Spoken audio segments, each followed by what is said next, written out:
Ngibingelele kuwe mlaleli, ngiyathemba ukuthi uyaphila-ke. Mina-ke engizocela kuwe-ke laphana-ke ukuthi-ke uma ngabe usamusha leli khasi-ke leli-ke wenze okulungile-ke laphana-ke ungixhase-ke ugcinezele-ke ibhathini subscribe nje, akubizi imali, kumahhala nje, awukhiphi nesenti-ke elimnyama-ke leli-ke khona uzokwazi ukuthi-ke uthole nezinye-ke iy'ndaba-ke ezintsha-ke engizobe ngilethela zona-ke kulo-ke leli khasi-ke leli-ke kusukela-ke manje-ke. So ukuze ngingakuphotheli iy'ndaba ungawenza njenge-manje usuke ucinezele ibhathini subscribe njengamanje-ke.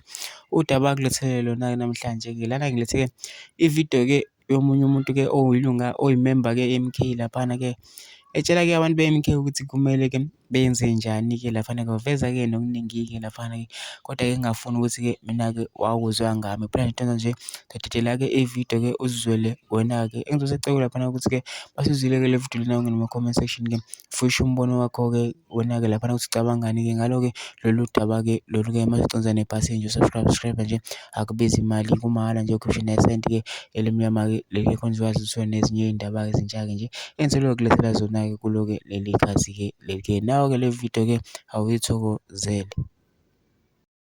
Bantu abavotele i-MK, musani uloke niphendula imibuzo esinaki sabantu abanibuza ngamacala ahoxisiwe. Nina umsebenzi wenu nawe awuqeda, nisiwona ama-politicians. Nawe uqeda umsebenzi wenu mhla nivota against iqembu elibusayo nalidropha laba ngaphansi kuka-50%. Kwaphoqeleka ukuthi kufanele libuse namanye amaqembu. Noma ngabe yini eyenzakalayo epositive njengamanje eSouth Africa yithukuthuku zenu.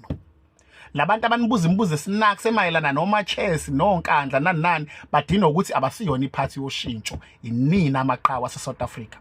Noma ngabe kuthiwa kwenzakalani manje irandi linyukelwa amandla, upetrol wenza nje, inina enihlanganisa amaqembu ngenkani ngoba eshoda ngo-50%. Noma ngabe kuthiwa kwenzakalani kwi-MK kodwa amandla enu niwasebenzisile, niqedile bagadene kumanje kusezoba khona corruption ozontshontsha uzompimpa omunye ngenxa yenu. Niqedile, anihlangani ney'ndaba zokuthi oZuma benzeni amacala enzakalani, nipractice-ile nina i-right yenu, niqedile bafethu. Ngalo-ke niphendula izinto eningazazi, anisiwona ama-politicians.